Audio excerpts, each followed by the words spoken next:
Hello and welcome to the Comic Conspiracy episode 525 for the week of November 28th, 2021. My name is Ryan Higgins. All the members of the podcast are here this week. Please raise your hand and say your name.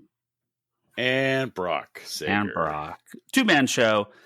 Throwback. Classic on this anniversary episode. Try to get Toby in. His schedule is still not allowing for pod, but he is planning to be on again soon. Kevin is at San Diego Comic-Con, or coming back from San Diego. He's coming Comic-Con. back, so yeah.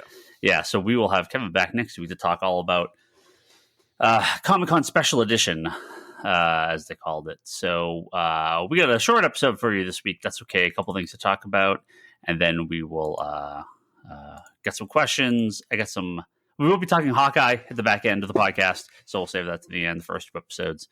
We got Toby's hot takes on Hawkeye to read real quick, and we'll give our regular thoughts. There's we're kind of in the holidays, just dead week, not a lot of news, very little to talk about. Well, yeah, holidays is normally dead for news, and then San Diego, it's just like they're not doing any news. They're just doing, hey, hi, how's it going? Welcome back to a convention. Like, yeah, and even what I've seen from that, it's like not much. So I'll be curious what Kevin has to say. Does not seem like Comic-Con. So we're gonna hit a few of these news stories. We got some questions to answer, and then we'll get out of here and leave you guys alone. You're gonna talk Hawkeye though. Don't forget Hawkeye. That's at the end. The news of the week. This is brought up to me by Lane, our good friend Lane, out of nowhere. I had no idea this happened. Like, again, this is like huge news that I feel like I don't think anyone has mentioned, or I haven't seen this anywhere. It genuinely affects our closets. Now, there are, of course, many places to get your t-shirts if you're a comic book fan, especially nowadays. Target has them, Walmart has them.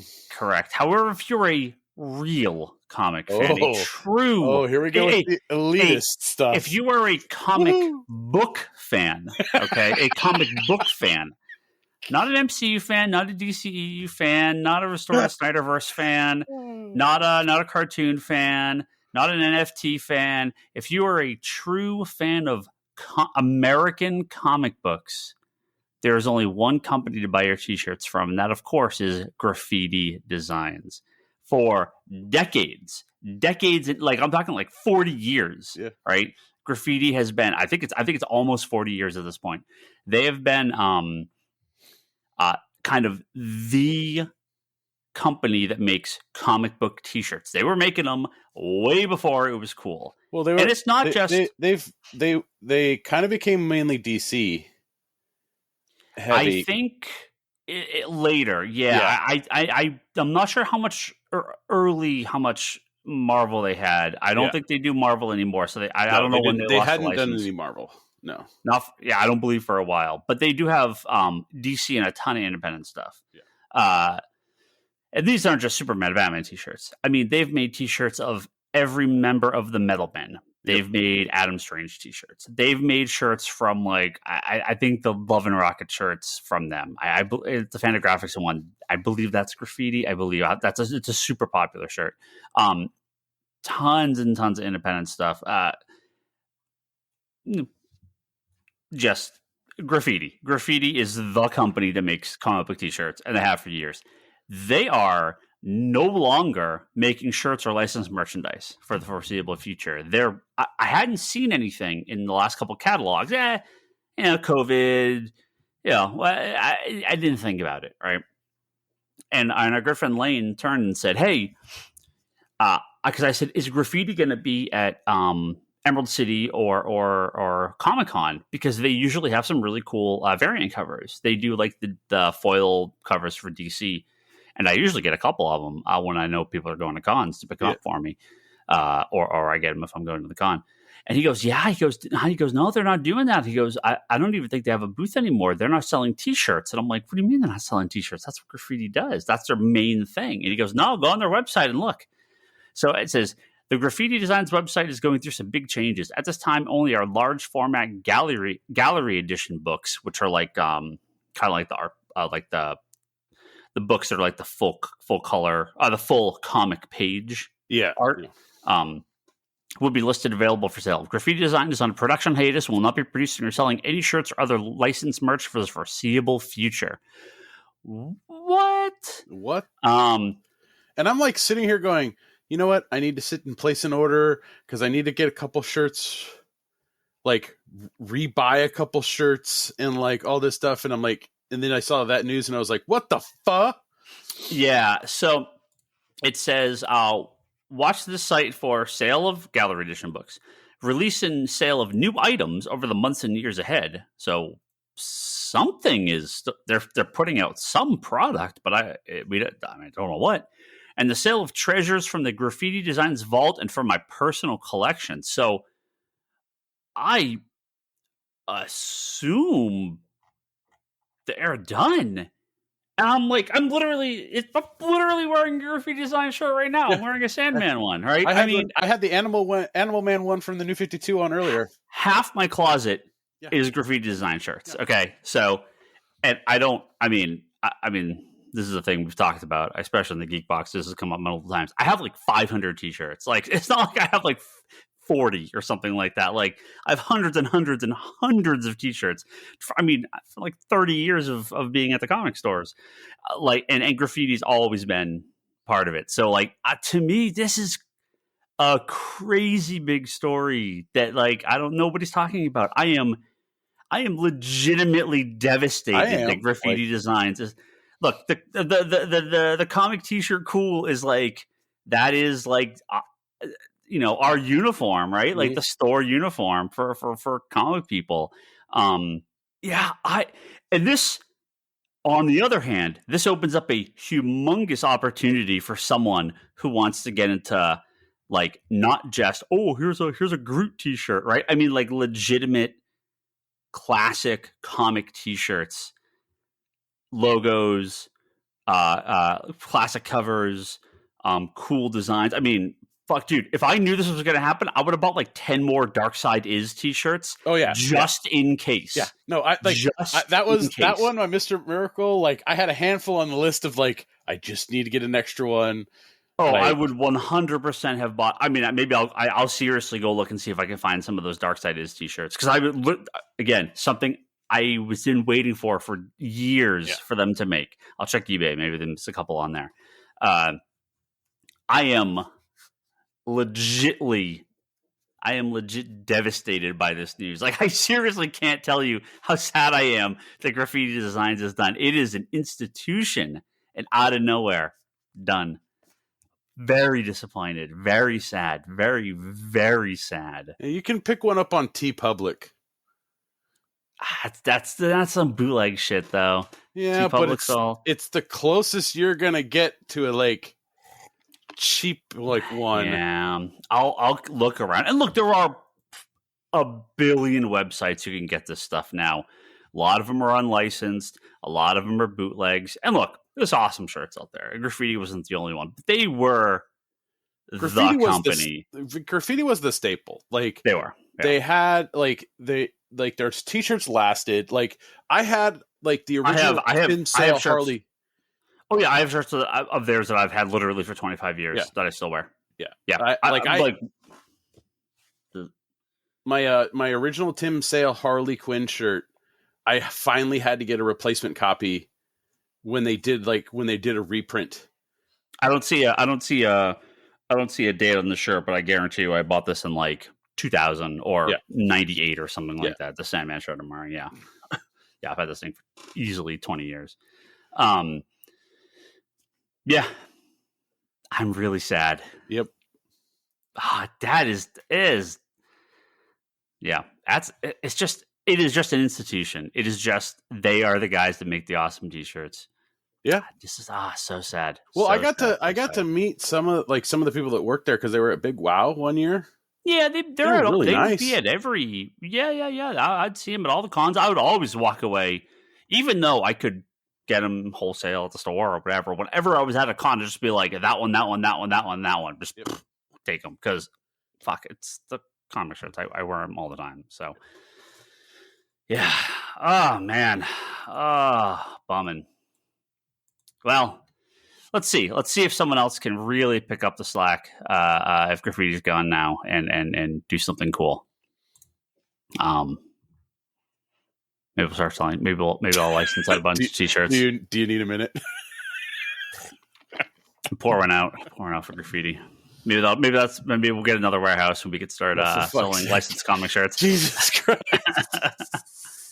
I seriously think that like there's TeePublic and Redbubble. Is that the one? Redbubble, that's like all the bootleg shit. And I mean, Redbubble does more stickers than t-shirts, though. There's all sorts of these companies. There's like 80s tees. I see like their ads on Facebook like every fucking day. Like there's a ton of these sites and a ton of places to do shirts now. So it's not like Graffiti's the only game in town, but they really, they were the best. They were the staple. They were the standard.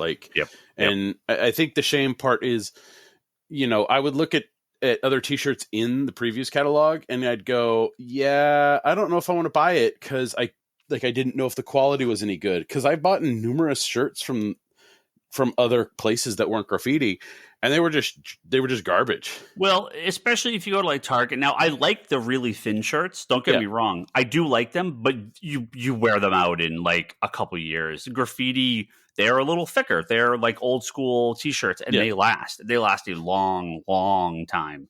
And I am extremely specific with shirts. I generally like things that are a little bit more minimal. I don't like the movie stuff. Mm-hmm. I want the, I have very specific taste when it comes to shirts. And sometimes like that Mr. Miracle shirt's a little busy, but that's okay. I like that shirt well enough. But like the Dark Side It Is or the logo t-shirts, those are like exactly what I'm looking for. They're understated. They're bright. They're colorful, but they're not like. I love Charlie. Look, I love Charlie. I love Charlie. But okay, Charlie wears I love Charlie. Shirts. Charlie wears the 90s cable t-shirt that's a print across the entire shirt, shoulders, sleeves. I can't do it. He can. I can't. I would look like a moron if I wore that shirt. Okay, I would look like an absolute tool if I wore that. Charlie can pull it off. I cannot. Yeah. I hate those shirts. Oh, on me. I can't wear those shirts. Cannot wear them. So Graffiti, they nailed it. Always great shirts. Anyway, I just ripped my headphones out. Hold on. I'm so mad I just ripped my headphones out. No, you just accidentally hit them out. Am I still recording? Am I good? Yeah, I'm good. Okay. Anyway. And I think I don't know. I had put orders in, but I guess we weren't able to get them through Diamond. Like at the end, there was definitely like we just weren't getting. Yeah, we weren't getting anything, and I just kind of didn't think about it. I was just like, they're lower. It's COVID. They're being canceled. They're all this crap's going on. I'm not sure what's going on. No big deal. Now, what I'd like to see is Graffiti go, you know what? We're back with a limited time run of this shirt. And I'm like, fine, whatever. Fuck it. Just give me this shirt. Yeah. Right.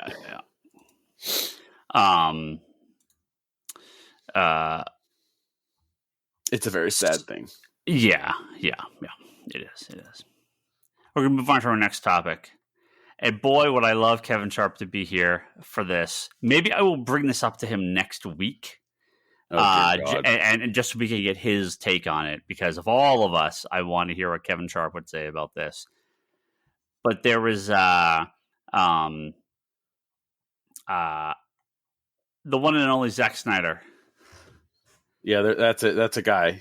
Director Zack Snyder. Yeah. Posted a video on Thanksgiving. Yes. And of course, like always, people do this type of stuff, but every now and again why would you post something random if there wasn't a reason? All right. So I posted Thanksgiving. I think Thanksgiving is the reason. Right. He posted a picture of a turkey, right? A small video of the turkey that his family prepared. Correct. At his house. This is which looked really good. The tag says thankful. Yeah. Right. Like, that's all it says, right? I mean, coming from a vegan, it looked good. It looked well prepared. The stuffing looked like it was good. Like that bird looked like it was going to get carved up and eaten and enjoyed. That's usually what you do. Now, of course, in the background, and again, he has done this many times with other things. So people are obviously reading a lot into this. In the background is a book, and that book is the Omnibus version of Grant Morrison's Final Crisis. Yep. Now, we talked obviously about the Snyder Cut a lot on here. We've talked about Grant Morrison on here quite a bit. The idea of Zack Snyder attempting to do a movie adaptation of Final Crisis is probably the craziest thing I've ever heard in my life. It could be nothing. This could be totally nothing. He's just throwing this out there. He's just trolling. And there you go. But they canceled that New Gods movie that Tom King and it was Ava DuVernay were working on. Which was stupid. Well, the Snyder Cut of Justice League ends on that big kind of cliffhanger, right? They want to do more, right? But Darkseid, this is obviously the plan, right? It was a 2-movie thing. I did not believe the Snyder Cut was a thing. We were wrong. I do not believe he will ever go back and direct another DC movie. I do not believe he's going to do Justice League 2. I do not believe it's going to be called Final Crisis. I don't believe any of this. That said, just the thought of it, the thought of, like, Infinity War could have nothing to do with the comic, right? Infinity War really doesn't have anything to do with Infinity Gauntlet, just a bare bones, right? But the premise of Infinity Gauntlet is in Infinity War and Endgame, loosely, like the overarching premise of what Thanos is doing is there, but the story that goes on around it, similar in tone because they go up against him, so to speak, but not the same. I could see Darkseid and the New Gods coming to Earth. That is Final Crisis. Sure. I could see that element of it, but all the crazy Morrison stuff in that book, I just can't for a million years. For newer listeners who haven't listened to our podcast for the decade that we've been doing this, I want to paint a picture for you guys. Ryan Higgins is a guy that really, really loves Grant Morrison. I mean, loves Grant Morrison. Like, he reads most of Grant Morrison's DC stuff. His independent stuff, not so much. But I've read all his DC stuff. Yeah, I've read a decent amount of his indie stuff. Yeah. When Final Crisis came out, I was actually working at the shop because Final Crisis was how long ago? 2008. 2008. So I was just getting back into comic books. I just started working at the shop, and Final Crisis was coming out. And so I'm reading it. I'm getting it weekly. I'm reading it. And I'm like, what the living effing is going on in this book? Right? Meanwhile, Ryan Higgins is reading this going, oh my God, this is the best thing ever. I'm like, what happens in it? Oh, I don't know. I can't tell you. I have to go home and read it while going to Wikipedia entries. And that is just every Grant Morrison book. That is just. But like Final Crisis was the ultimate one where you were like, you have to go here and here and here and check this and this and this. And I'm like, I mean, that's every Morrison book. He pulls from some pretty deep stuff. And I'm always like, okay, I know this is a thing. Let me go look. Someone's already done the research for me. Yeah. The day it comes out, somebody's already written an article about it. Oh, that's from this. Oh, this is this obscure thing. Oh, this is okay. Here's the theories here. What's going on? Yeah, I'm terrible with that type of thing. So I like that other people are much smarter than me and do it. What's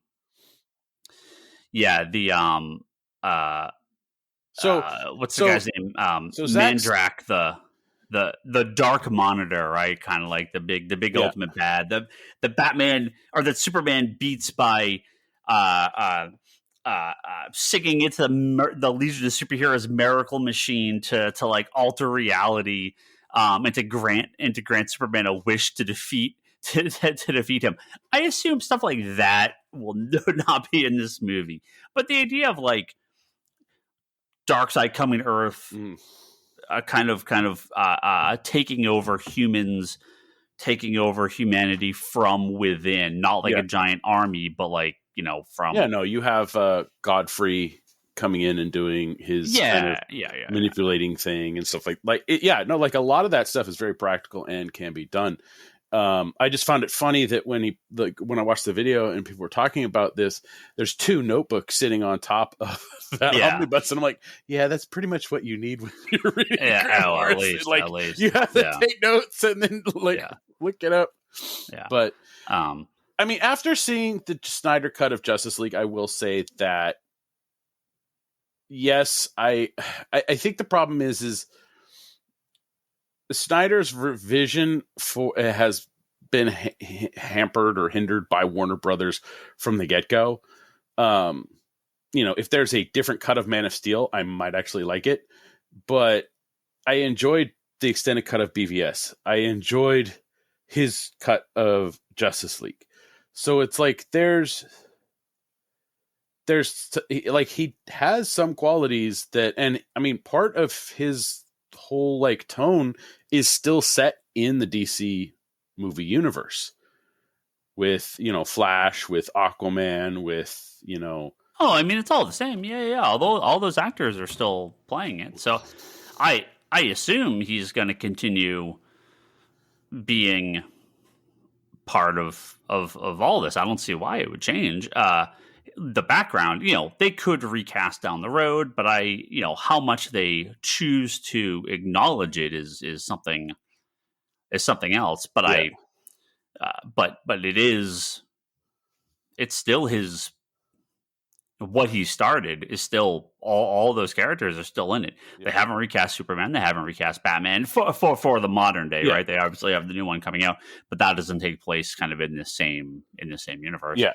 So, or the same time. So yeah, I think they've established a multiverse in a sense. Flash, I think, will be the multiverse movie, but they've kind of established it with Joker and no, if they want to do all sorts of different characters and all sorts of different versions of these and never come back to the Snyder stuff, I think that's the most likely. But if he's pitching for a Final Crisis movie or a second Justice League movie to kind of wrap up his thing, man, Final Crisis is like, boy, that is the one I would not have expected. I thought it'd just be his own thing, or Crisis on Infinite Earths, or just original Darkseid stuff. Specifically, referencing Final Crisis is like, it's a tough story. I mean, I legitimately know people that really dislike it, that are Morrison fans, right? I have to go back. Find its exact quote. There was a quote from Morrison, I believe it was for Final Crisis, where he said, what his like writing style on that book was like flipping TV channels. He wanted to kind of jump around to show different action at different points, and it is I'm pretty sure it was Final Crisis that he said this for, and so that's why it's choppy, but it's intentionally jumping important scenes because the Darkseid and Apocalypse are sort of invading it in different ways against different people. So it isn't all happening in one place. So I can't imagine 99% of the story would be in a movie version, but it is funny to think about a Zack Snyder version of Final Crisis. That's all I gotta say. Yeah, that's it. I got nothing else to talk about this week. Boring, very boring week. But that's great. We got all sorts of questions and some Hawkeye to talk about here. So we got awesome questions. We do. We got a handful of questions here. Right. And I think I got at least one or two here about Hawkeye too. Okay. Our good friend Travis. Hey, Travis. Yes, anyone to read Donny Cates and Ryan Otley's Hulk #1 yet? I ordered big to last a while, but it's been selling great. Steph and I will keep reading. We got a new Marvel comics yesterday. I think ours come Monday. So I want to play. I already read Venom 2. It was a good start with Eddie in space and his son as Venom on Earth. Yeah, Hulk and Venom definitely, they were the two big books. Now they've gone back the other way because they've switched creative teams. Donny Cates and Al Ewing kind of flip flopped titles. So Cates is on Hulk and Ewing's on Venom. And Venom #1 sold incredibly well. Hulk we ordered a shitload of Hulk, and Hulk sold well. I still have quite a big stack, but we did order a ton. Yeah. So I have not read them yet. I actually need to finish Immortal Hulk. I am way far I read them both. The #1s. Yeah, because Ram V is co-writing Venom. Mm-hmm. It was Venom 1 was okay. It like, to me, it as a starting point, it's a you're like deep end kind of, and you're just like, huh? And they didn't really do a kind of good job of catching you up, like up to speed. Like there's a lot of stuff going on that you're just kind of like, okay. So if you haven't read Venom or you're not familiar with what's going on with Venom, you might be a little lost. Overall, it was okay. I'm not like, oh my god, I got to read the next one. But it was okay. I can see where like people would like it and where it's going. Hulk #1. Are we spoiling anything or? Yeah, I mean, sure, light spoilers. Okay, so light spoilers. The premise of the book is interesting in that, it says it on the cover. What if Hulk has been there the whole time to protect us from Banner? And that's an interesting premise. And the Banner persona has basically kind of compartmentalized like all the Hulk, I guess, manifestations, and like, so he's not like, he doesn't let his anger control him anymore. He lets it fuel him, and by fueling, it's fueling the Hulk spaceship, because he put like tech onto Hulk to make it. That's why there's those images of Hulk with all that like technology on him, like he's piloting a spaceship Hulk or something. And I'm just like, huh? Yeah. So I have not finished Immortal Hulk, so I don't know if any of this comes from that. I have no clue. So the stuff, so I think Hulk 1 does a little bit better job of kind of carrying you from Immortal Hulk, in the sense that, okay, this happened, but reading previous Hulk stuff, it's very reminiscent of Hulk's a problem. We have to deal with him. How are we going to do it? And it's kind of, to me, it's kind of like, okay, we've seen this story before. Kate obviously points out that kind of thing in the book, which I was like, okay, at least you recognize that this is kind of something that's been done before, where they're trying to get rid of the Hulk. He flat out talks about, not straight out, but he says, you've tried to do this, and shoot Hulk into space and like all this stuff. So it's like he goes through the list of everything that's been done, and now it's kind of like, yeah, I might check out issue 2 to see where that goes, but overall, I'm like, all right, like, I guess Immortal Hulk sets up Banner to be a really messed up guy. So yeah, and that's pretty typical. That's pretty typical. So yeah, but no, I mean, I can definitely see like why people are enjoying it. So Otley's work works fine on it. So I like Ryan Otley. He's pretty good. I'll get to him one day. Actually,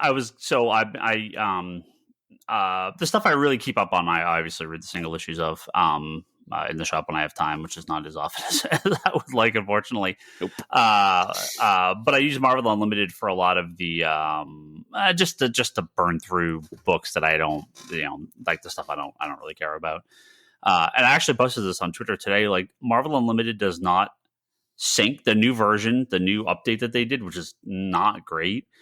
It doesn't sync between the phone and, like, I have it on my tablet, so I have it on 2 different devices, and the page where I left off, the pages I read, the books that I have, like the stuff I set aside is like a bookmark stays, but the like, currently reading list like doesn't sync between the 2. Oh, that's weird. Yeah, so I was like trying to go back through because I got a new Fire tablet, and I was like, oh, let me install the new version of because I had an old one, and I couldn't use Marvel Unlimited on it anymore for a while after they did their update. So I went through and I reinstalled it, and I'm like, wait a minute, this is all different than what I had on my phone. And I went back and looked, and it's like not synced, and I'm like, this sucks. So I have to go remember where I was on a bunch of books, and it's super annoying. But yeah, I do want to try to finish off Hulk and Venom are two of the books. I'm back on this trying to get through Why? the X-Men, but I'm just getting through the X-Men. Why? Books. Just getting through. Why the do you like to X-Men hurt books. yourself? I've read them all. I'll just keep reading. Why don't you read stuff you enjoy? Why are you like torturing I do. yourself? I read plenty of stuff I enjoy, and then I read the X-Men books, and I'm just like, yeah, this is still going on. But actually, Hulk and Venom are probably the next two books I'm going to finish off the last runs, so I can start the new ones. Because I'm excited for that. Verum Libertas asks, will these Comixology originals, the new ones, I'm assuming he's talking about the Scott Snyder ones specifically, will they sell more or less once they eventually hit print? Will holding them back cause more speculation? Will shops under order or over order them a result? And is it just my app, or am I missing something? There's no longer a Patreon post for each episode. No, I got super lazy about posting the new episodes on Patreon. We were actually going to switch over and not post them even on the website. I was just going to have like a static page because I get like no hits on the site. Like people just don't go with the websites anymore. But I started doing it again, so I should start posting them on Patreon again. So I will start that as of this episode. I will once again start posting it on Patreon. But yes, they demand it. But the question, yes, no, thank you. I do appreciate our patrons. I wasn't sure how many people actually looked at it on Patreon, so it didn't seem like too many. But if people are, I'll happily do it. We obviously have people on Patreon to back us, but I didn't know how many people were like actively using it to like look for new episodes. Well, like Spotify doesn't give you any data, or iTunes doesn't give you any data, and no, nothing. And Libsyn, the host, not the IC company, they every time it's just like stupid. It's very funny. It's very funny every time someone says it because they're like Libsyn, like iced tea. We do get like overall numbers, Lipton. But it lumps everything together. I don't know. Yeah, I don't know where anything comes from. But to answer the question of the Comixology originals, no, I think they're going to sell great. They'll sell fine. Yeah, like I think some stores will be like, "Oh, this was a digital thing. I'm not going to order it on purpose." But I think that's short-sighted. I think as long as there's interest in them, and like 10 Scott Snyder original. Like, how many of that Harley Quinn Red, White, and Black trade paperback did you sell? Yeah. I mean, not as much as I would if it was a single issue. I know. I would have sold a shitload if they were original series. Yeah. I didn't sell that. I mean, we sold half dozen or so. Like, I didn't sell that many. But if that came out as a miniseries, we would have sold a ton. Yep. So the fact that they're coming out as single issues, I'm going to order it like it's a brand new Scott Snyder book because, I mean, he has numbers, obviously, and Comixology does. But even during the pandemic, even now, I mean, I've been told by people in the industry that digital numbers are just not great. And they just, if anything was going to cause them to rocket up, it would have been the last 2 years. And they just haven't. I think Marvel Unlimited, DC Unlimited do well, and DC Infinite. And Comixology's Unlimited does. And I would think, I would think Comixology Unlimited probably does pretty well. But people paying $4 for a digital comic, I just don't think people are doing it. Oh, no. So the singles should do. I think we'll still do really well. Speaking of Comixology, I did not check the sales this weekend. Normally, I pick at least one thing. I never look at Comixology, but I didn't see anything. Well, normally I go and I'm like, all right, is Tom King selling, or is anything I really want? To me, that's all. I don't. With Marvel Unlimited and DC Infinite, I don't see why you'd buy anything. Like, I don't. Again, nothing against Comixology. I just don't know why you'd ever buy a digital comic. It's like they're all going to be on there eventually. Like, and there's nothing I need digitally, It's just nice to have access to stuff. But like, unless you're buying it brand new, I don't see the reason to get anything. Oh, I normally just do it for what is it? What, like the stuff that I really, really love that I don't mind reading over and over again. Just want a copy. I just want a copy of it to have, like, but because what it's all going to be on those two platforms or but like I'm not paying for those platforms on a regular basis, and it's like, I want to read cheap. This. Let me pay for this one time. I guess. Good God, their Epic Collections sale is disgusting. How much are they? $3.99. Yeah, I mean that's a lot of stuff, but it's all on unlimited, so like I wouldn't need it. Yeah, I mean, again, I think it depends on how often you're using the stuff. Because if you're not reading it as much as, like, I don't read it that much, so for me to spend a couple bucks here and there, that's fine, right? Yeah, of course. Yeah.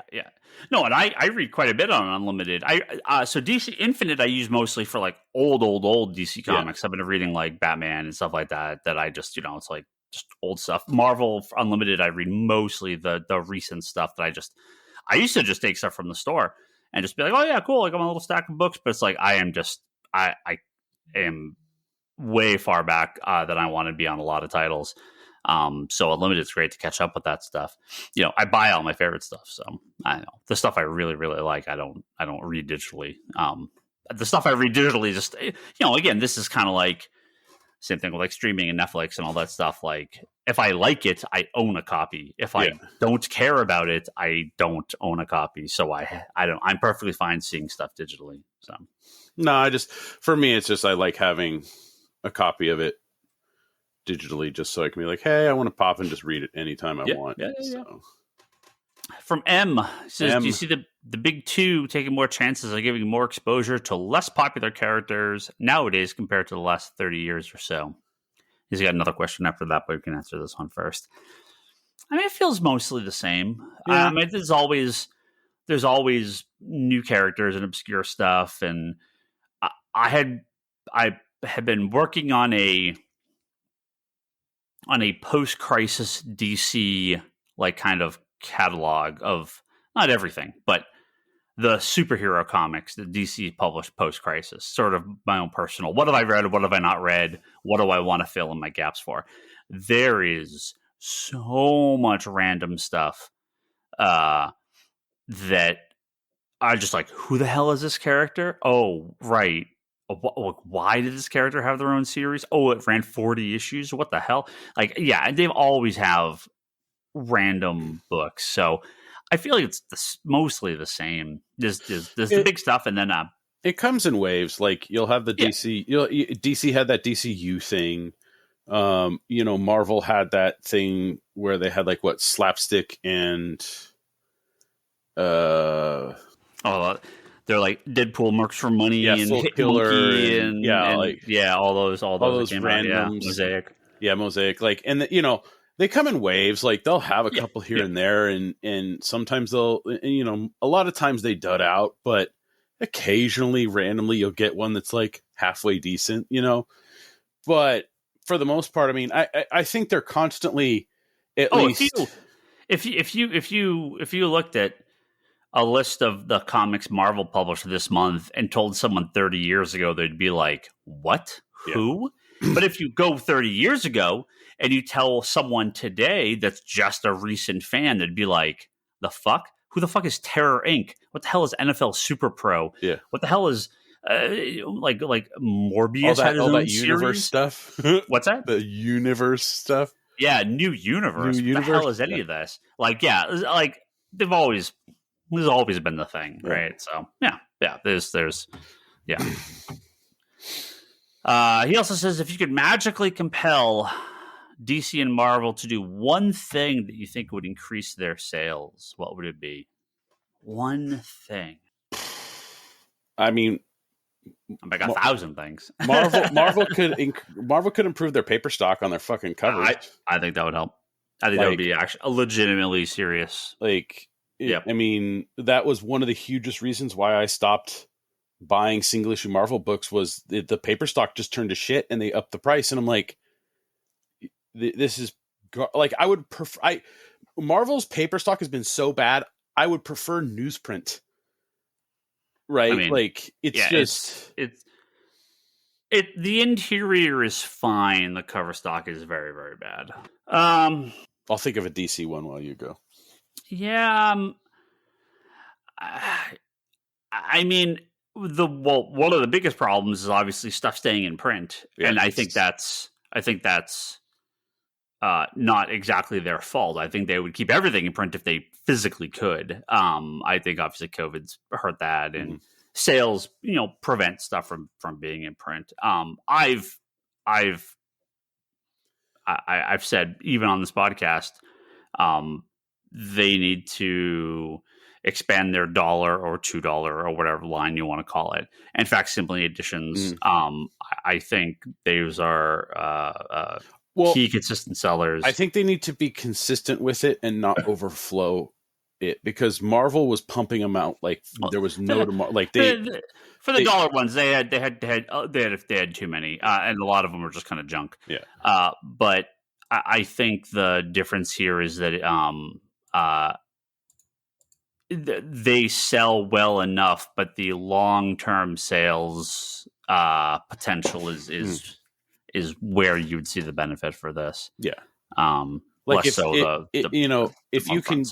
if you can have copies of, Amazing Spider-Man #1, Amazing Fantasy 15, Detectives 27, Action Comics #1, like if you can have facsimile editions of these that you can just have on a rack, that people can just go, oh, hey, and just pick it up and grab it. And like, you can easily do things like we talked about this not too long ago of, you have characters. I remember when characters were dropping in on the Batman Arkham games, they, on the little information page, they had the first appearance of those characters. And it's like, if they had the facsimiles out when those video games were dropping, you could have had some semblance of sales of just people coming in going, what? The first appearance? And, like with, we got like Kate Bishop, right? With Hawkeye recently and Shang-Chi recently, like you can do the first appearance of these characters, like the first appearance of the Mandarin, right? Like you can have the facsimile editions available for when these characters drop. I mean, you keep your big guys, your big characters still around, constantly. Spider-Man is a must stay, right? Same for like Batman and Wonder Woman and stuff. But yeah, I mean, they sell off those spinner racks like all the time.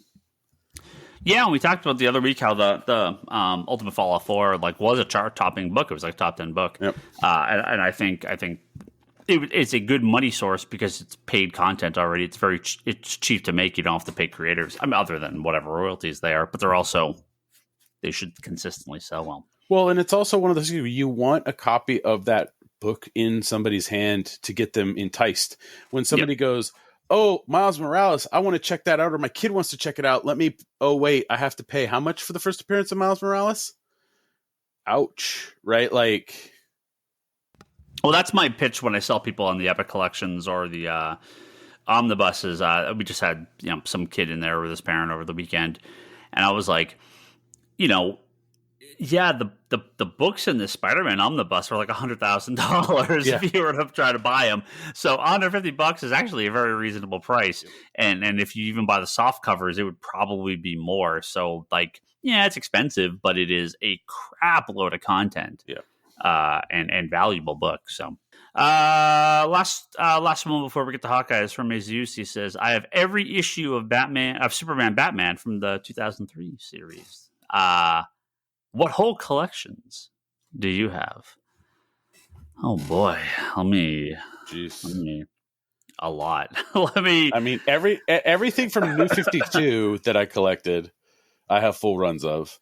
So Swamp Thing, Animal Man, Green Lantern, Demon.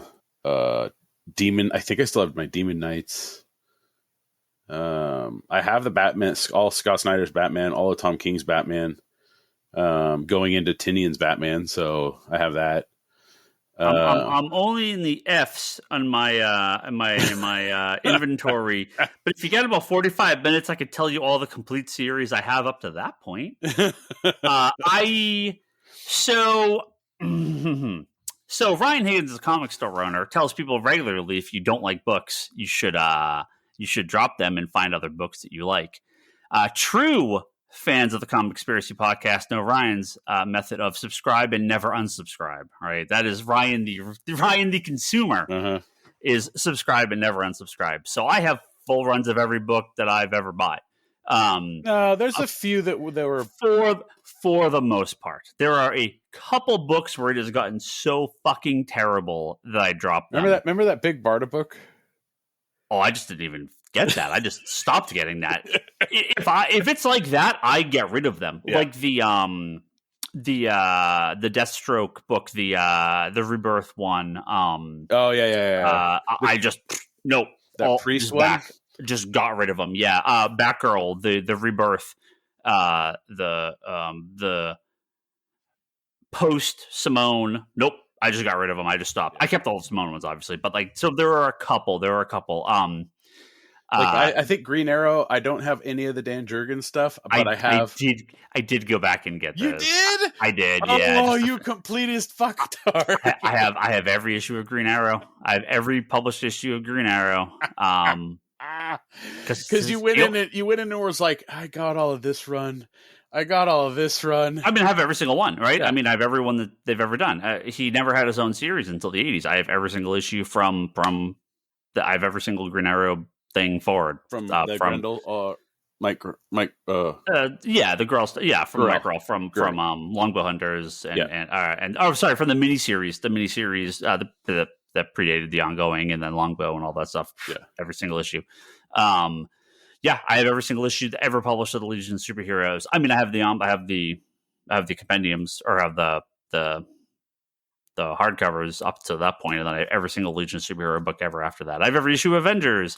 I have every issue of Justice League from 89 from the 88 reboot on, and I have hardcovers of that. I mean, every issue of New Warriors, every variant cover, every special, every thing they've ever done, every issue of New 52 Justice League, every cover, every variant, every edition, every version of the hardcover. Didn't you take a picture of that a long time ago? Yeah, I have like 40 versions of number one. It's incredible. Yeah. I got my Doomsday Clock ash cans, and I have every cover, every issue of Doomsday Clock. I just got that, so I got that. I mean, this is I'm a sick person. Okay? I'm in the same boat. I have I got what I got. Like, yeah, I mean, like, I don't know what would take. I know what would take it to get me to not read like a Batman or Superman or Justice League or Flash or Green Lantern or Wonder Woman or Hawkman or it would be fucking Chris Claremont, John Byrne, Mark Miller, Rob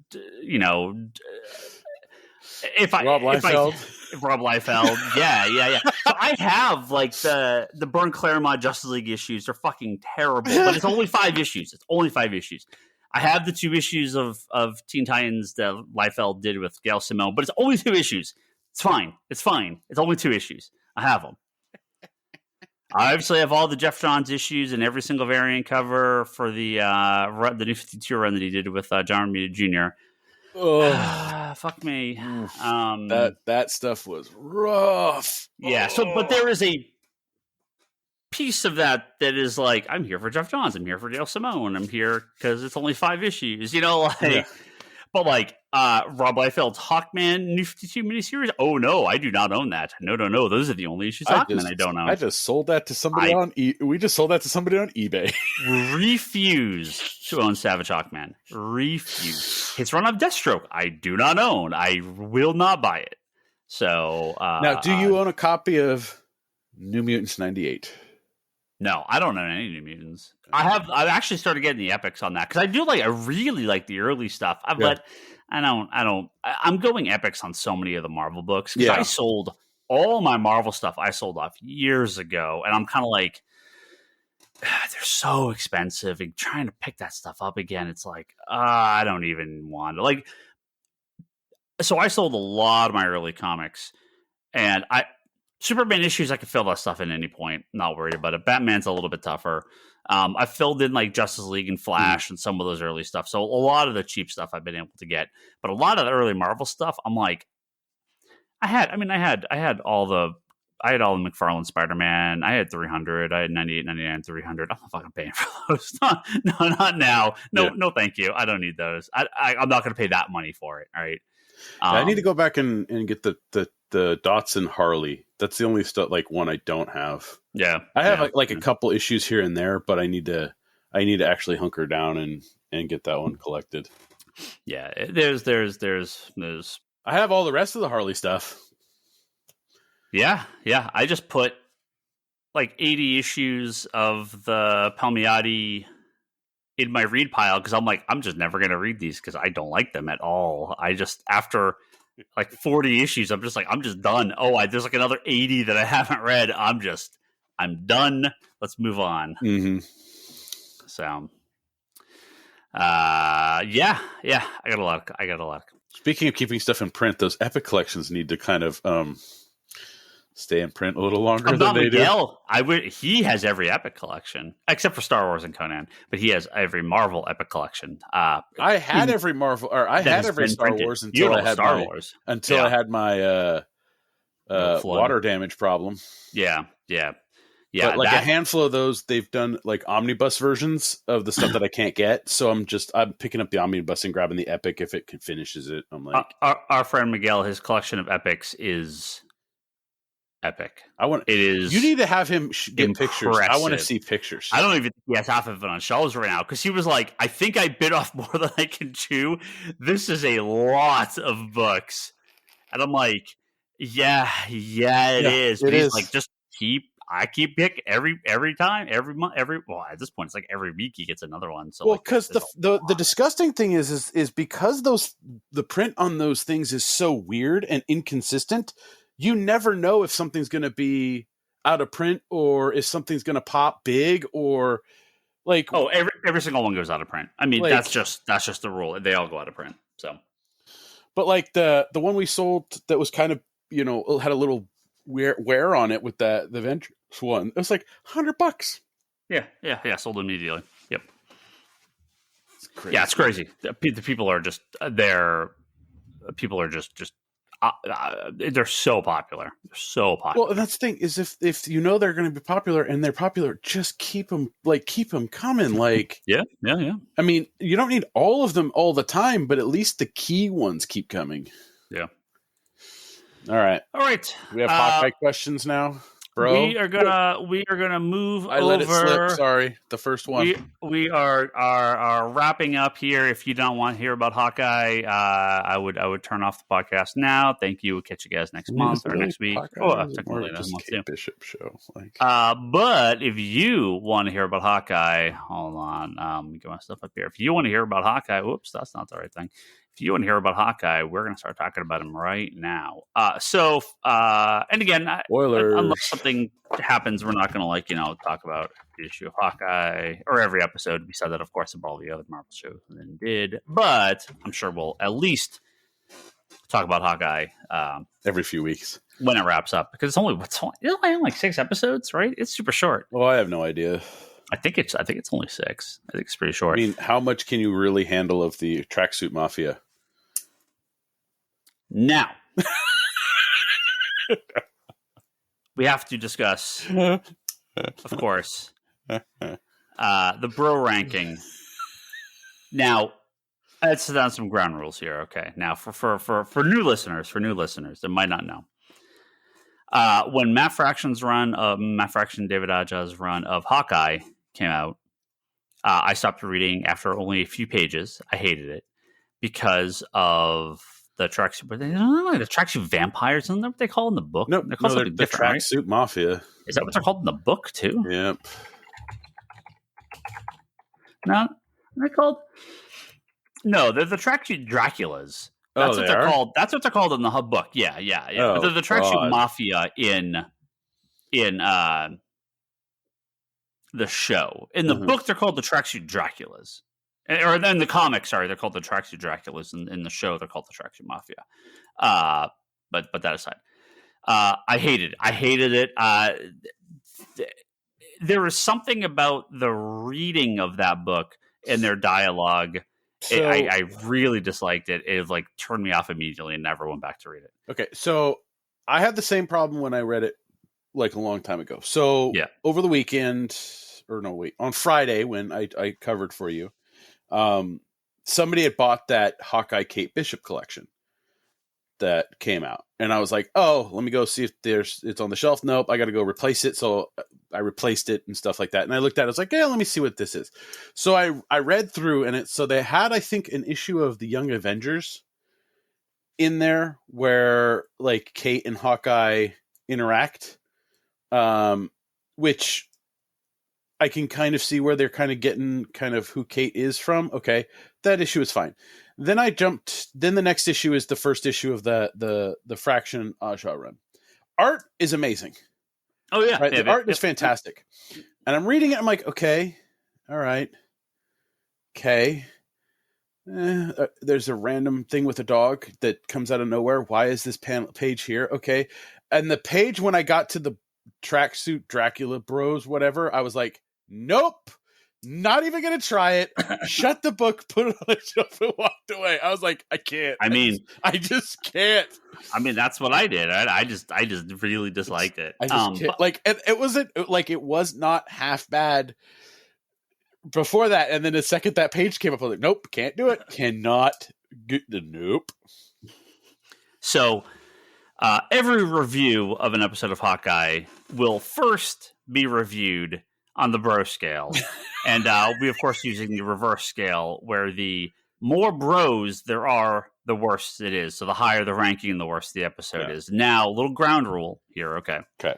There is the true bro, right? The true bros, which are like dialogue spoken clearly to a character in a conversation in like an actual like scene, like right? The focus is on those characters. Now, we had in the first episode, and a little bit in the second episode, but mostly in the first episode, we had what I'm going to call the background bros. We did have some sequences where the characters would say the word bro, but it was like you couldn't really hear it. It wasn't at anyone. It wasn't really like dialogue you're focused on because they're like running away. Yeah. So I counted in the first episode 1 bro. They said the word. They said bro once.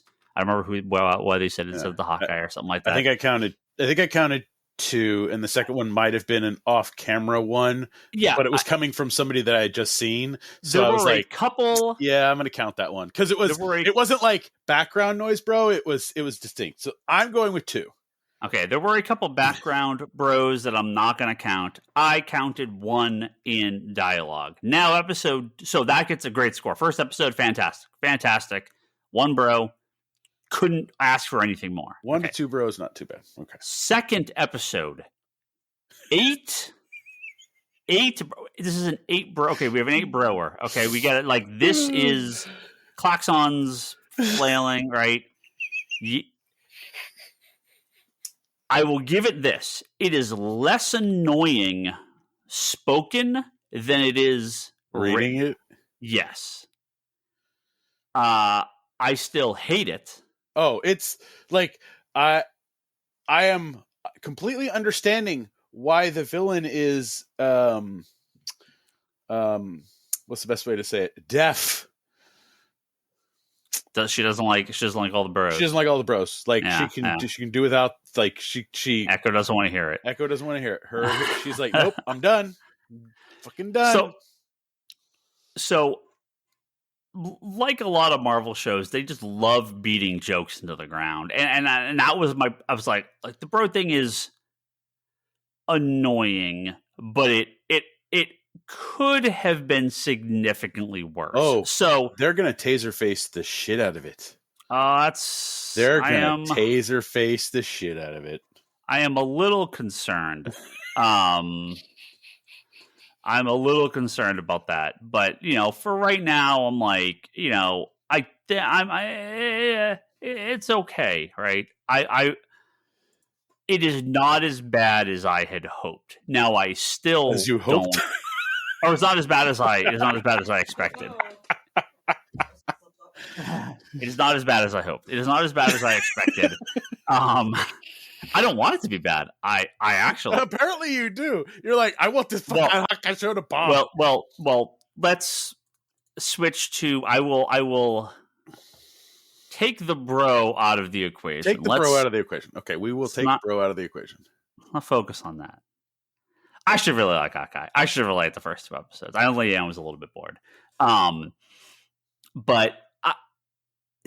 I don't hate Hawkeye. Actually, I mean, I really like Hawkeye, the character from the comics. I don't hate Jeremy Renner. Like, people really hate him. I didn't mind. I like him in Thor. I liked him in Avengers. I've always liked Hawkeye. So we know you like archers. We understand. Yeah, well, totally, right. And I mean, I've always liked Hawkeye as a character. Have you ever shot a bow and arrow in your life? I have. Yeah. Okay. Like when I was in Boy Scouts. Like, wait, you were in Boy Scouts? I was, yeah, for a long time. Wow. I shot guns too. Believe that? Ooh. I don't. I mean, I guess people just don't like him because he doesn't do as much as the other characters. But, and I always hate the argument. Oh, why would they have Hawkeye here? You're stupid. You have Thor and Hulk. Why do you need Hawkeye? That's just how superhero teams work. Why do you have Batman?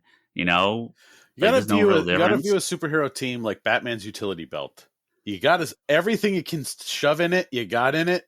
You might not need it right away, but at some point in time, you're going to need a guy with who's a great shot or has trick arrows or something. So yeah. Now, I don't know if Jeremy Renner is just not the right guy for it. I would have loved them to play Hawkeye like they do in the comic, where he is just a foil for Iron Man and Cap, right? Like he could have been a real dickhead, and I would have loved that. Well, yes, because we know you love dickheads. I love assholes, so I always love the asshole of the group.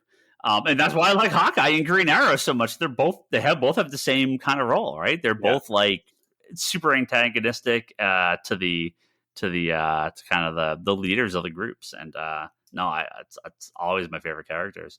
So I did like the show. It's just significantly low stakes. And after the complete debacle that's Falcon and Winter Soldier, like I talk about that. Just whatever What If's trying to do, and I like WandaVision, but it's not perfect. Well, we've talked about the Disney TV shows have had a pacing problem. They've had a problem with WandaVision should have been a little longer. Falcon Winter Soldier should have gone shorter or longer. Like, they should have cut a bunch of shit out and done this more streamlined, or they should have added some more stuff in and gone a little longer. Loki, I think, pacing wise, I just completely forgot Loki existed. Yeah. Yeah. Oops. Loki, I think, had a okay pacing, but I think the show would have done a lot better if it was only 3 episodes. I mean, the end is terrible. It just completely falls apart. Yeah. But I'm saying, like, if the show is only like, if the show had been done like BBC style, like for like Sherlock, how it only had 3 episodes in the season and they were about an hour and 45 minutes or hour and a half. I think that Loki would have done a lot better. I have not watched What If, 1 time wise, and 2, just I don't really have any, like, the interest is not there for me. But going into Hawkeye, I'm like, it's 6 episodes, by the way. I did look it up. I'm not sure what this is really going to give us, in the grand scheme of everything. I completely see what they're doing when it comes to, like, setting up the, phases down the road for the Marvel Cinematic Universe, in that we are getting basically the Young Avengers. We had the reins passed in Black Widow. We're having the reins passed in this show. Falcon is going to carry the shield for kind of that keep the old people, the mentor around, so to speak. I'm not sure what Wanda and Vision are going to do, but like there seems to be a decent amount of setup of just kind of passing the torch. Which when you look at it like that, it kind of takes away from it, which sucks, but we'll see where it goes. I mean, it could be amazing. It could be great, and it doesn't matter. But yeah, it's definitely, I really get the sense of passing the torch with things going on right now, especially in Hawkeye. Yeah, I think there's that is the story. I assume this is it for Jeremy Renner, right? I just kind of assume this is the last thing that he'll do, right? And I have no problem with them like passing the torch. That's kind of what we expected. I really dislike the endless fan theories of, oh, they're going to introduce Kingpin. Oh, they're going to bring in what's his name playing Daredevil? Well, sure, but that's not in this. Well, Black Widow, what's her name? The new one, right? She's going to be in this. They're like, oh, we're going to do all this other stuff. It's like, can we just not? We have Hawkeye and Kate Bishop. We have the tracksuit Draculas, and we have swordsmen too. I mean, I think that's something that I haven't seen as many people talking about. The future stepfather. Yeah. Again, I never look at any of this stuff before it comes. I never know who's in anything. And Toby was like, "Is that supposed to be?" So Kate Bishop's the love interest for her mother. Her mother, right? That's swordsman. So that's the guy that trained Hawkeye. Uh-huh. I don't know. Wait, I haven't read the Kate Bishop series. So I have no idea if she has any connection with swordsman. I have no clue. But at least the original Hawkeye, right? Yeah. Swordsman was the one that had trained him. So and he's a classic Avengers villain. So I'm very interested to see one of the D-bag characters. Yeah. I really want to see what they do with him, and I like that actor. He's pretty good. So that's enough. That's enough. 6 episodes, and you want to bring in fucking Kingpin and the new Black Widow? No. Why? Just let this be its own thing. Oh, and Echo. Okay, sure. So Echo's there to be with. It's fine. She's going to get her own show for whatever reason. That's okay. That's fine. Just that, please. No one else. Like, you don't need to stuff 90 things into these shows. Just let this be this show. And I like it so far. It's fun. I mean, the girl who plays Kate Bishop. She's a little much, but I like her. She's enjoyable enough. And I do like Jeremy Renner. I like Hawkeye. So like, they're. I think it's a fun team up, and I think odd couple doing like him going deaf was interesting. Yeah, they mentioned that in the movies, but they've just very briefly talk about it. It's I like that they bring that up as actually like kind of a point of the show to deal with. So for me it was like, okay, cool, but I kind of felt like, all right, you're really bringing it up now, because I don't even remember it being in the movies. Like a little, like he did mention it, or he had like his hearing aid or something like that, but they did mention it in the movies. But it's a very just one off. Yeah, because if they had mentioned it before, I don't know. The catch up to like, he can't hear out of one ear pretty much because of all this stuff. Yeah, I get that. Like, it's cool. So I don't know. To me, it's one of those. Is it being set at Christmas time going to affect it in any negative way? I'm just kind of, hopefully things go well and the show does very well, where it's not so, I don't know. I'm hopeful, but I also have a kind of, with Falcon Winter Soldier and Loki and, kind of some of the disappointments that we've had with the TV, I'm kind of waiting for the other shoe to drop, and kind of something that's, because my roommate and I watched it and both back-to-back episodes, and we were just both kind of like, okay, like we weren't super stoked. We weren't super let down. There was we weren't let down, but we weren't really like, I mean, much like Falcon Winter Soldier, we're like, huh? What? Like, all right, we watched something. So, I mean, we'll see. I still don't understand. Like I like the some of the cheesy scenes. I kind of was like the LARPing. Oh, that was the worst part of the show. Yeah. Like, it's not perfect. It's still got dumb Marvel humor. Yeah. The LARPing stuff is stupid, but I enjoy the rest of the show. One of the things I really liked in the show was with the scene where he's talking with his wife on the phone, and they're talking about like she knows he was Ronin, she knows he killed people. I like that dynamic of their relationship, because that's been established in the movies, and we've seen that for so many years, and like to have them kind of reaffirm it in that scene. Like I really enjoyed that. Like that scene was one of the best scenes for me out of the 2 episodes. Yep. Yeah. No, I've got hopes for the rest of it. I just land this one, Marvel. Yeah. I feel like there's like, all the shows. I'm like, oh, there's cool stuff, and there's some really dumb stuff too.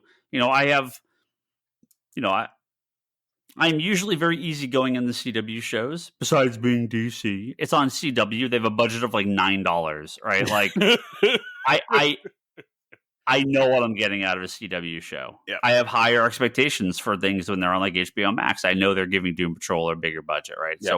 So the Disney shows, my expectations for something like Agents of S.H.I.E.L.D. are very minimal, right? I watched it for a couple seasons. I just didn't really stick with it because it had nothing to do with why I started watching it. With these, I'm like, these are movies. These are movie budgets. Yep. These are legitimate 6-hour Marvel MCU movies. My expectation is just higher. And I can forgive. You can forgive a lot more. Yeah. Well, I can forgive some of the dumb Marvel stuff because I'm just used to the MCU. It's going to have the dumb jokes. It's going to have, just some of it I'm not going to like. But this one feels like it should be the simplest, the most just straightforward, fun. And I hope it doesn't get overstuffed with a bunch of crap. We have to squash the argument right now that Hawkeye is a Christmas show. Well, I mean, it takes place in Christmas. Yes. Does that make it a Christmas show? Yes.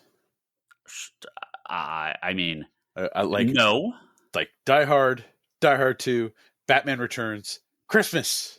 They take place in Christmas, but they're not Christmas. They're not Christmas themed. Yeah, they're not Christmas. They're not. Taking place during Christmas and being Christmas themed or two. I mean, they're not things. Hallmark it's Christmas, but that's what I was going to say. It's not a Hallmark Christmas movie, like. But they're still Christmas movies. Like I still watch them because it's Christmas time. Yeah. No, it's Die Hard is not a Christmas movie. Die Hard takes place during Christmas. It has a Christmas soundtrack. Toby wants us to know that Hawkeye is by far the best of the Marvel shows so far. Calling out the obvious swordsman. Shout out to old school Hawkeyes fans. Haley, who is the actress, Haley. What did we say? Haley, not Seinfeld. What did I say? Steinfeld.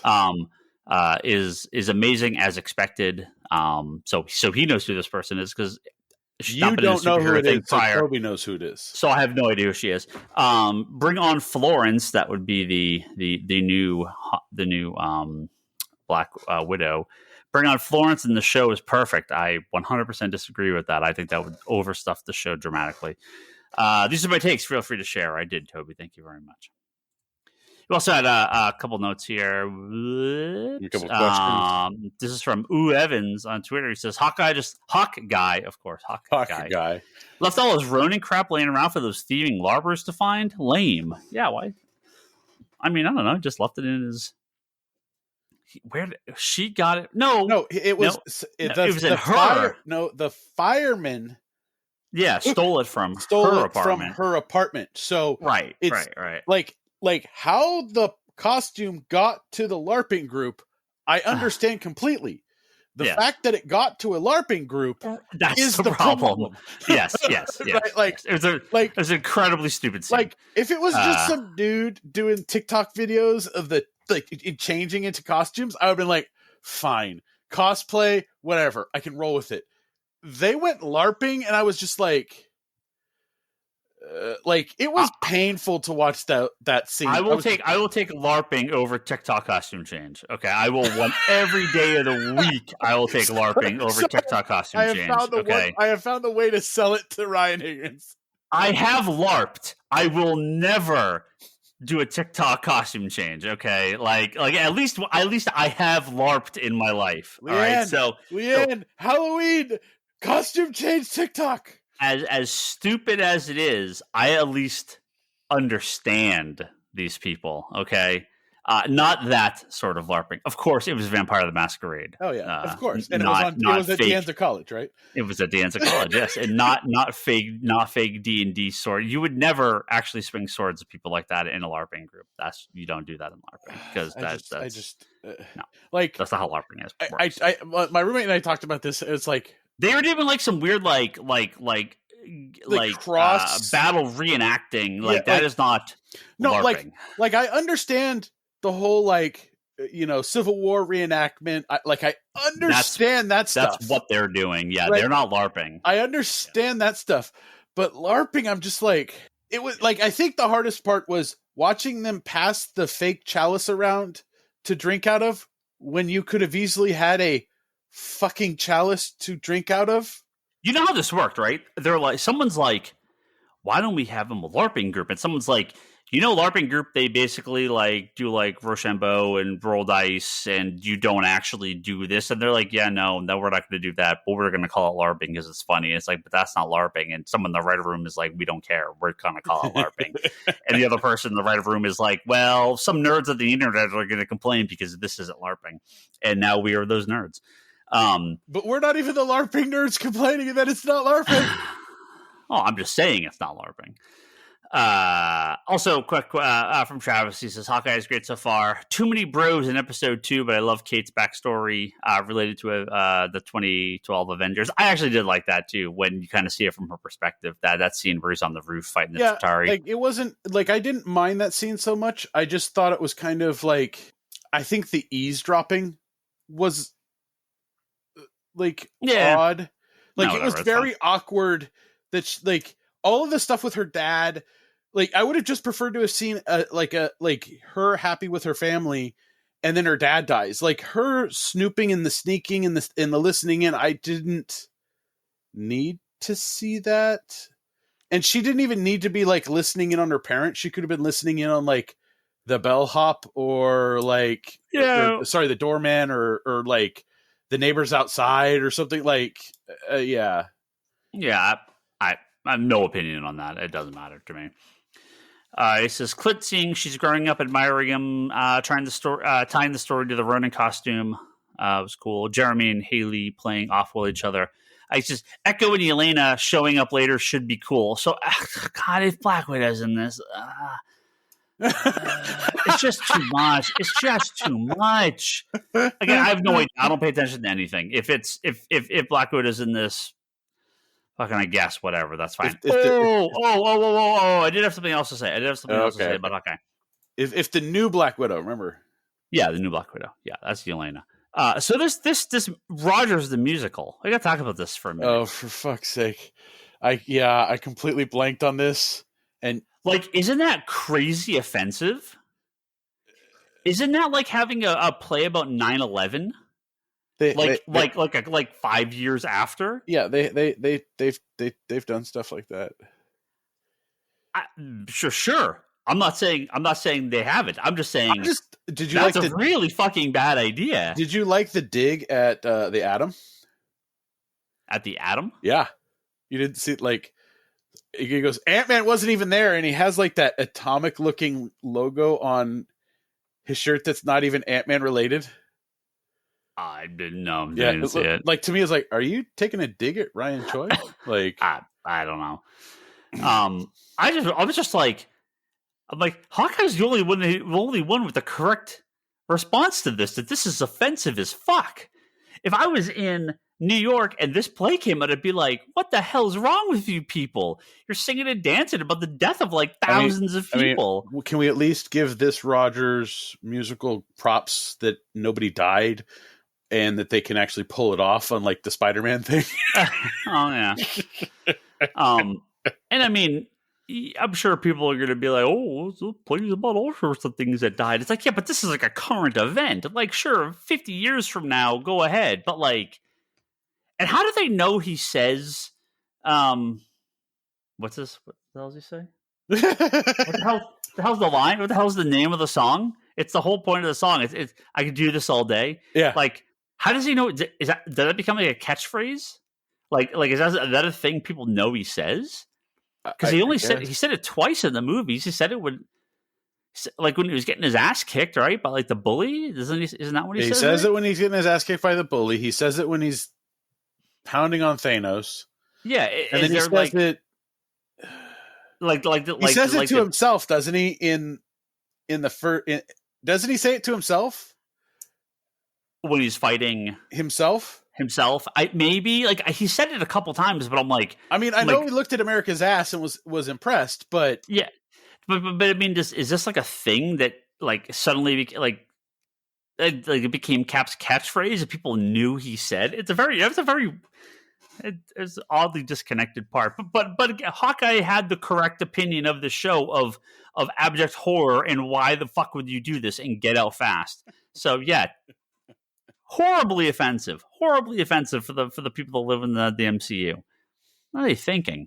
Hollywood, man. Jeez. It's not Hollywood.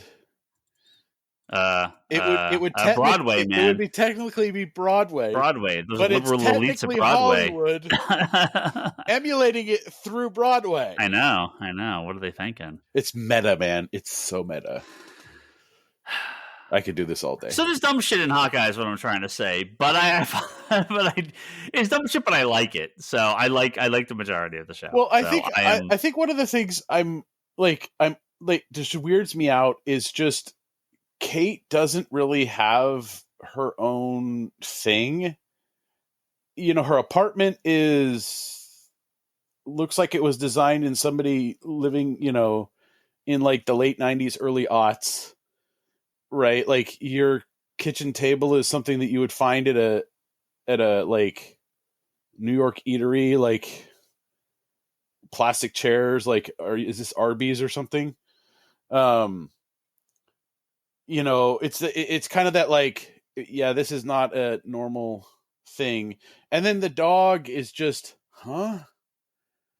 Like, I know the dog's in Aja the Fraction Aja run, but I'm just like, pizza dog, yeah. Like, okay, you do realize that when you feed dogs cheese, they fart and it stinks. Like, is this dog going to fart on camera? Like, is there a dog fart coming? Like, was there a dog fart in, you know, Matt Fraction's run? Like, you have dogs. What happens when you feed them cheese? Nothing. They're fine. Oh yeah, right.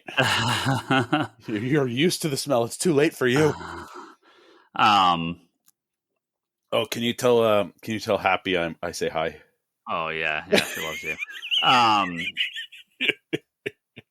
But yeah, that's fine. Yep. Hawkeye's been good so far. We'll see where it goes. We've had some ups, we've had some downs. We'll see where it goes. I'm really curious as to how they acquired Ronin's suit and sword. I'm assuming it's probably those that couple that's you know stole the Shatari things and robbed banks. I'm guessing it has to do with them. What's that? Like, where did they come up with the Ronin like outfit and, or, you know, costume and sword? Where did they get it? Yeah, where did they get it? And I'm assuming it has something to do with the agents that were recruited that stole or had the Shatari weaponry and then used it to heist the bank. And then they got basically like Shield. They got hired by Shield. Say that again. I'm remember totally the short. Which one? It was like Project something. Or I don't think I saw that one. You saw this one. I don't remember. Hold on. I have no idea. Yeah, I mean, I don't know where they got any of this stuff from. Item 47.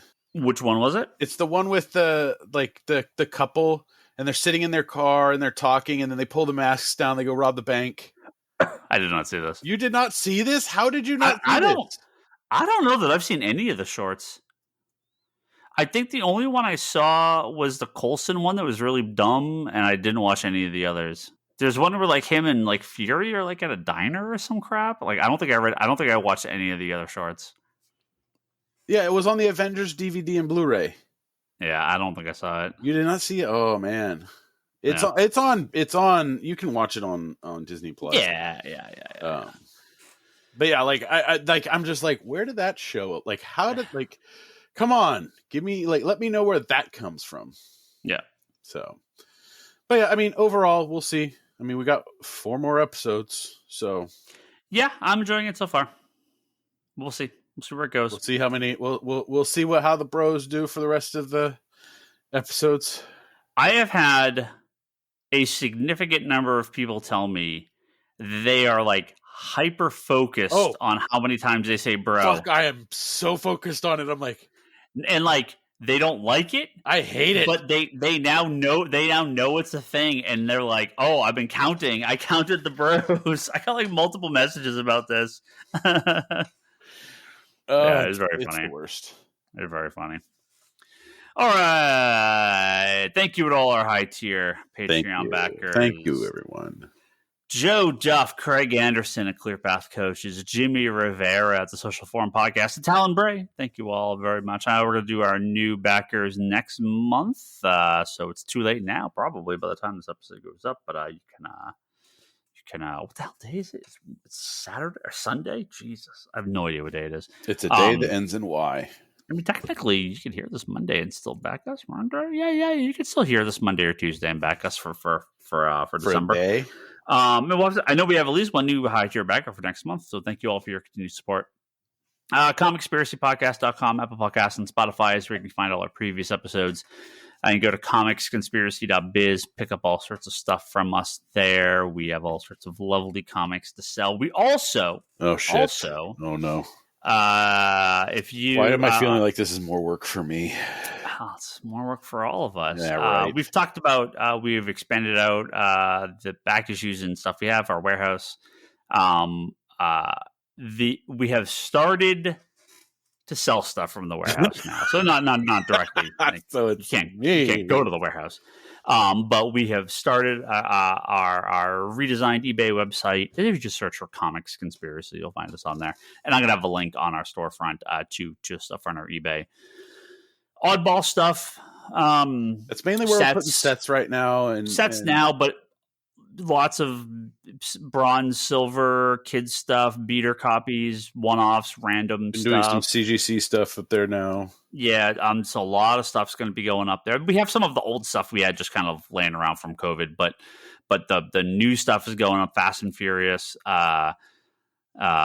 Eventually, we're going to get to the single issue comics. Lots of stuff, but the sorting continues. I shipped out $150 of stuff this past week, and so yeah, it's up there. And we have it is every couple days. Our good friend Lane has been helping us out with that, so he's been working on getting stuff online for us. So every couple days we're gonna have a big stack of stuff going up, and a lot of stuff. So check us out. Check that out on eBay, and eventually we're gonna have other stuff at comicsconspiracy.biz as well. We're gonna have a lot of back issues on there too in the coming months. If you want to check out Brock's pull list unboxing videos, I need to get back on doing that. Yeah, you've been slacking. ConspiratorBrock.com. That's where you can find Brock's stuff. Yeah. If you're watching the new Doctor Who, you can listen to the Wanderers in the Fourth Dimension podcast. That's Charlie's Doctor Who podcast, and I'm sure they have a lot to say about the current season. And Kevin Sharp, who should be back in next week, is going to be here to talk us about Comic-Con. He has the weekly interview series called Between the Panels, which is over at fanbasepress.com. Leanne, my wife, she has leannehill.com. That's her website. And you can go to etsy.com/shop/LeanneHillArt and pick up some art from her on there. I had a couple in on Friday that were eyeballing some of her work for their baby that they're expecting to put into her or into the baby's nursery room, I guess. Nice. If you're on Twitter, you can go to Higgins Ryan and follow me. Brock is Brock Sager. Toby is Toby XI. Charlie is Insanity in Chaos. Kevin is that Kevin Sharp, and the store is Comics Con Store. Please follow all of us. And check out Geekbox. We'll have a new episode this week. And Manga Machinations are good friends over there talking about manga and anime. Okay, apparently Spider-Man tickets went on sale and broke AMC and Fandango and every single website. So because they're not used to it. Good luck, I guess, if you're trying to see Spider-Man opening day or opening weekend. I will not be. But I'm sure we'll have someone. I'm sure Kevin or Toby or someone. I will might go with the kids. Yeah. On because we live right next to the AMC Sunnyvale. So I can pop over on like a Wednesday afternoon and watch it like after opening weekend. So yeah, I'm not. Yeah, I'll get to it at some point, but yeah, not opening day. We'll see. That's a podcast. There we go. Yep, that's it. We're done. We are out. We'll see you next week.